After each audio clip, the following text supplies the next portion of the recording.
Hello everybody, this is Llodg, and welcome to Halo 4 Spartan Ops.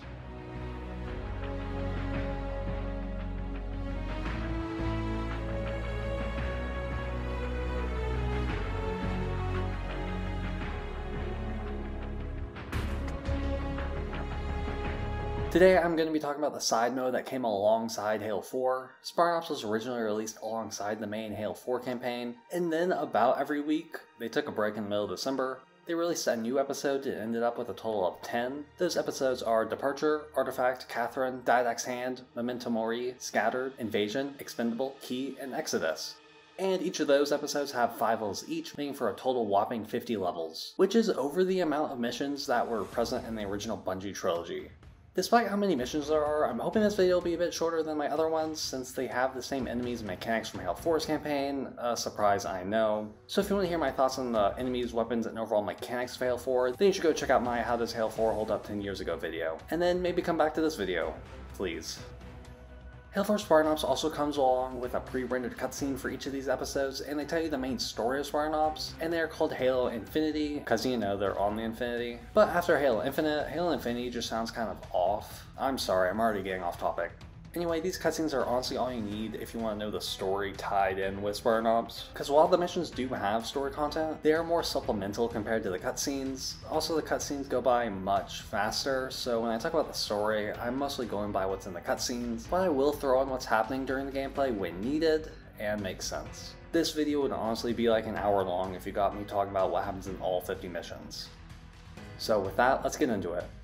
6 months after Halo 4's story, and the city of New Phoenix getting composed, the Infinity returns to Requiem, but the Storm Covenant is there to also keep the planet because of all the Forerunner artifacts, and we finally get to see the Storm Covenant's leader, an elite named Joel Mandama. He wants to have the Forerunner artifacts just for the power that they can grant him. On the Infinity side of things, we meet with the Spartans of Fireteam Majestic, and honestly the only character you really need to know is Spartan Thorn. Everyone else just kind of blends together after this first cutscene with them.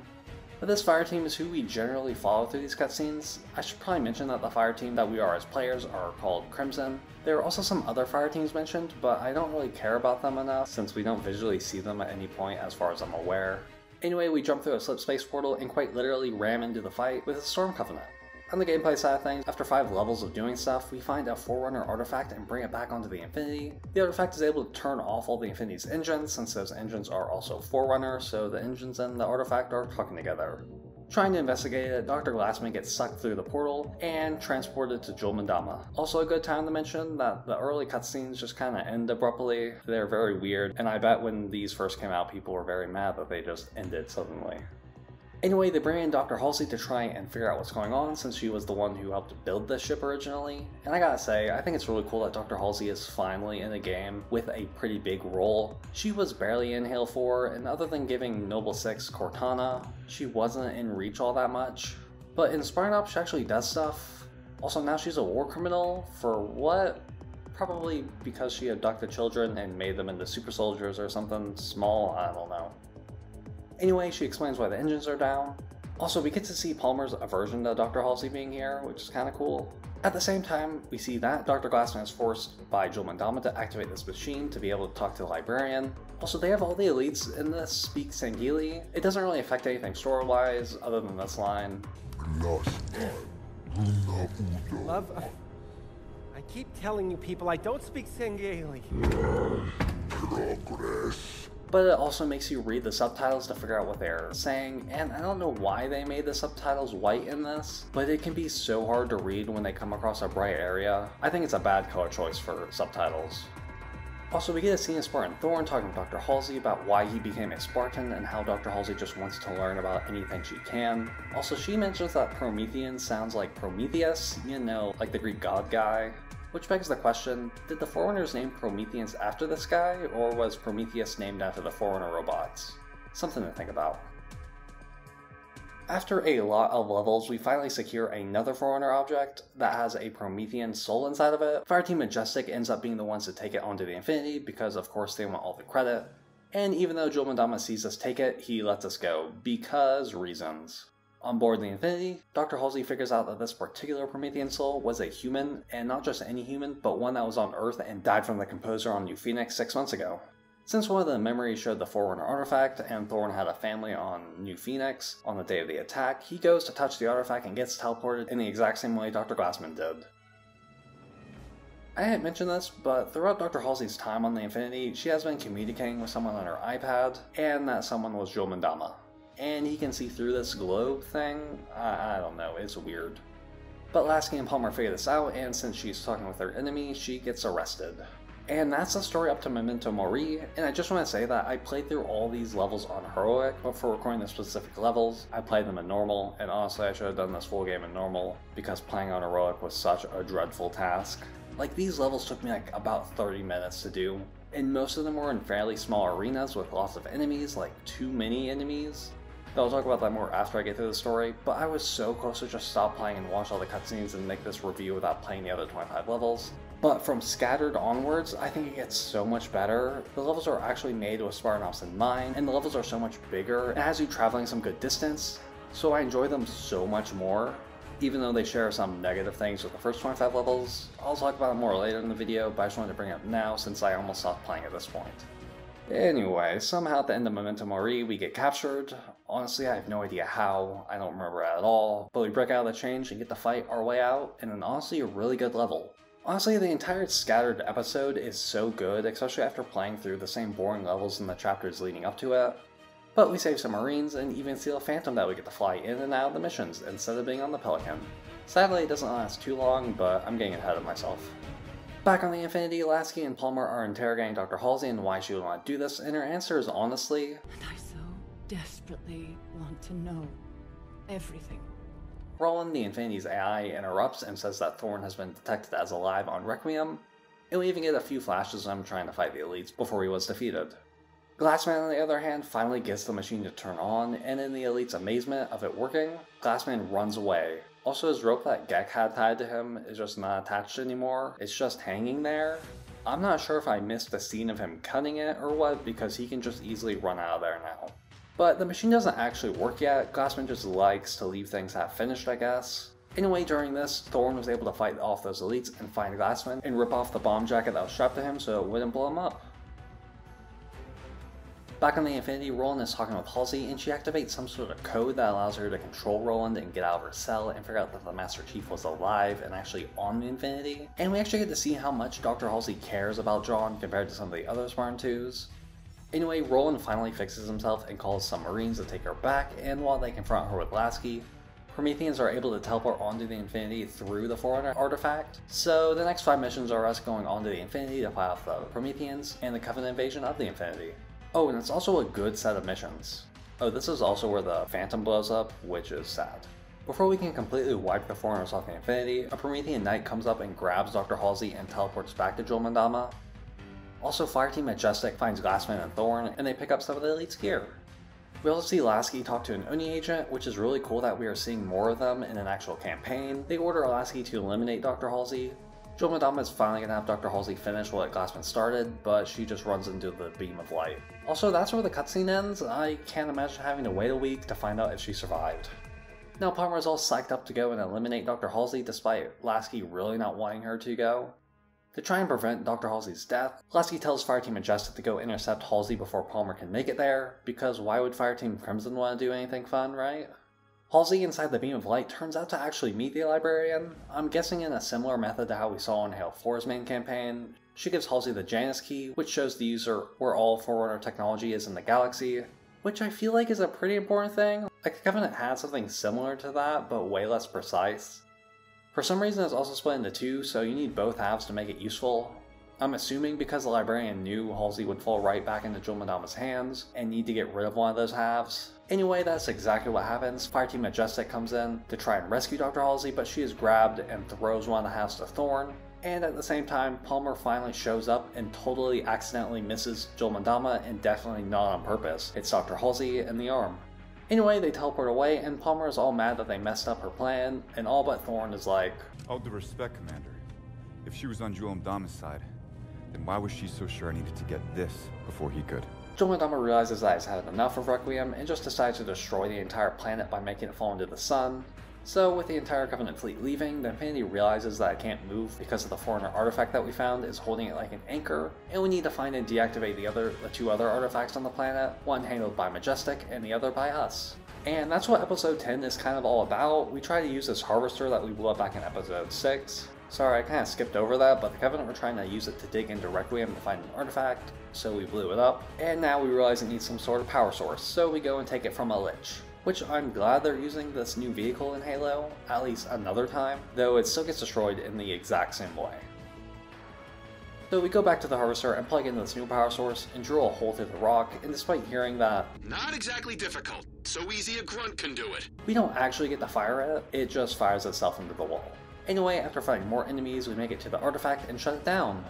Now I have to run out of the cave to evacuate to the Infinity. Also, since we're so close to the sun, as we're running, the gravity will randomly throw you up or to the side.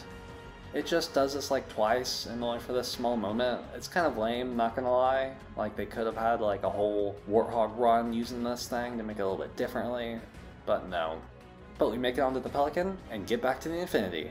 Now you may be wondering, did Palmer and Fireteam Majestic deactivate their artifact? Well, you wouldn't know that if you were playing on MCC, because for some reason they don't have that episode as one of the viewable cutscenes. Why? I honestly don't know, so I had to find and download it from YouTube to show you guys. So we see Palmer and Majestic go and shut down their artifact, and can't believe they did it after us, and we're only one Spartan on the whole team. Anyway, the Infinity is able to get free, and both fire teams make it onto the Infinity just in time to make a slip space jump as Requiem falls into the sun. Bye Requiem, we hardly knew you.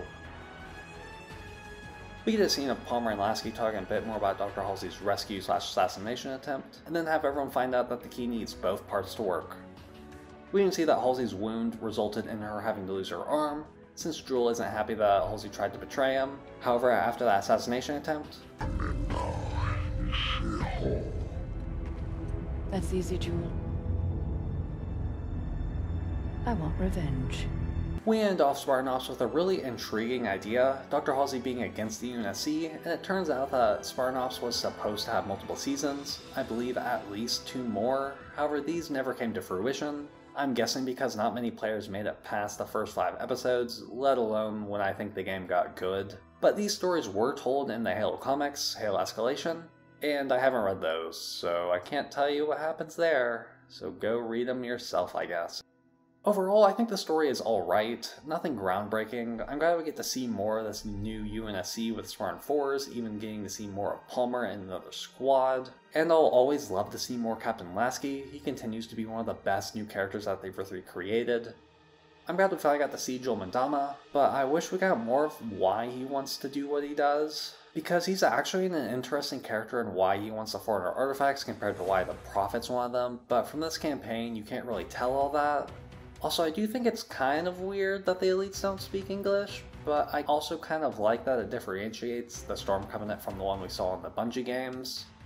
Also, I liked Roland, especially the scene of him breaking free from Dr. Halsey's command. It's a really cool visual. The pre-rendered cutscenes do look good, and they were done by Axis Animation, though my only critique is that some of the sections they did were too bright, and it comes back into my gripes with the white captions because they can be so hard to read, especially when some characters need captions to understand them. Also, I don't want to blame the studio, but some of the non-Halo 4 campaign characters, especially Thorn, look weird to me. I don't know, maybe it's because Thorn never has his helmet on or something, but he just looks off. There were some cutscenes at the beginning of the missions that are in-engine, but they are honestly not impressive at all, and really just are enemies standing around while Palmer, Miller, or Roland talks at you. Okay, I also wanted to talk about when you're in the missions. They did this in Halo 4, and I don't believe I mentioned it in my Halo 4 video, but I really liked when Cortana would talk to you and you could visually see her in the corner, and they do a similar thing here with Palmer and Miller. They're pre-rendered animations. I think it's cool that you can visually see them when they're talking. Though when Roland comes around, he has this little graphic, but then you never see him, and I think that's a missed opportunity, but I think it's cool that you can see who you're talking to. Last thing about the story, I don't think there were too many parts that were actually funny, but this scene where Fireteam Majestic gets all this Covenant loot, and this guy just gets... Oh, great. I got a map. Always makes me chuckle. It's a dumb scene, and maybe I think it's funny because the rest of Spartan Ops just isn't all that funny. Okay, now talk about the gameplay. Because man, this game is not fun if you're trying to play all 50 levels alone. So in case you're wondering, these levels aren't like the normal levels you would come to expect from a Halo game. Most are just reused multiplayer maps or sections from the campaign, and literally your only actual objective is to kill all the enemies. And let me just tell you, there are a lot. I'm pretty sure this line, or a variation of it, plays in every single level. Crimson, more coveys arriving. Be ready. Drop pods coming down near your position, Crimson. Heads up, drop pods incoming. Miller, recon says Phantom inbound. Honestly, these levels wouldn't be too bad if they were like 2 less waves, but no, we need another. Reinforcements inbound, Crimson. The second half of the levels are better, like I said, but they do end up repeating the levels that we have. But since these ones are so much larger and you get to explore different areas, I found it much better. But it's the best when all 5 levels are brand new in a row. It's just a great feeling after being trapped in these mediocre maps. Since you play as your multiplayer Spartan, and since Halo 4 had custom loadouts, you're actually able to choose which starting weapons and armor ability you want, so I can finally show off the regeneration field. It's a worse drop shield from Halo Reach honestly, but I do like how it'll push things away when you do it. I do like how you're also able to choose which weapons you can start with, so I can make sure I can hear the best assault rifle in Halo once more before it goes away forever. Also, I wanted to bring up really quickly, Halo 4's customization might be my favorite in the series. It's similar to Reach's in where you can customize literally every single part, but along with getting stuff as you level up, you could also do challenges in Halo 4, like getting 50 assassinations to get these cool little shoulder pads. I don't know, I think it was a good next step, and even though Halo 4's armor art style isn't my favorite in the series, I do like the way you got them. Also, since they wanted you to suffer through these levels with friends, when you die, you just respawn. There are no checkpoints or anything like that, which might sound like these levels are easy, and they are, but you just end up slamming your head into a wall for a lot of it. Honestly, these levels aren't bad when they give you power weapons or good vehicles, but they are few and far between, which is a shame because they make the game so much more fun. Also, all the enemies are the exact same, except for some reason they decided to just throw in a million at a time, so you have little chance of surviving them without having to respawn. Also, I do need to correct something from my Halo 4 video. I think I said you couldn't assassinate watchers, but while playing through the levels, I was able to do so I guess you learn something new every day. I did a poll to find out what you guys thought of Spartan Ops, and it ended up being a perfect 50-50 split, and honestly I can't blame you guys at all because wow. If you didn't like the first couple missions, I honestly can't recommend you play the rest of it because it's such a drag to get through. I honestly wanted to get this video out like a month ago, but there were so many levels that took me like 40 minutes to play through. And even though I really enjoyed Halo 4's base campaign, I don't want to come back to it for a while. Also, some people said that they didn't like Spartan Ops because it replaced Firefight, and I get it, but though I feel like the two could coexist. I mean, some of the fights do feel firefighty, but I see Spartan Ops as its own DLC campaign levels, though they do hide Spartan Ops with all the Firefight game modes, so what do I know. I also think it's funny that the only Halo game to get any sort of campaign missions post-launch is the one 343 Halo game that didn't end on some sort of cliffhanger. Even though I don't like Spartan Ops, I think 343 shouldn't have abandoned it. They should have took what people liked and made some cool DLC campaign missions. Though 343 is kind of known at this point to just straight up remove stuff people don't like, even if they have good qualities. I guess I'll talk about that more when I finally talk about the most hated Halo game, Halo 5 Guardians. So if you want to see when that comes out, then please subscribe, and like and comment and stuff. Also, let me know what you think of Spartan Ops. I think this is the first How Does This Hold Up video where I didn't enjoy the campaign all the way through, which is very interesting to me. So let me know what you thought, if you also enjoy it, or if you want it to come back somehow, because I think Halo Infinite could utilize a Spartan Ops type mode in a very interesting way to get their stories across, but we just don't have it. And with that, I hope you enjoyed the video, have a good day, and goodbye!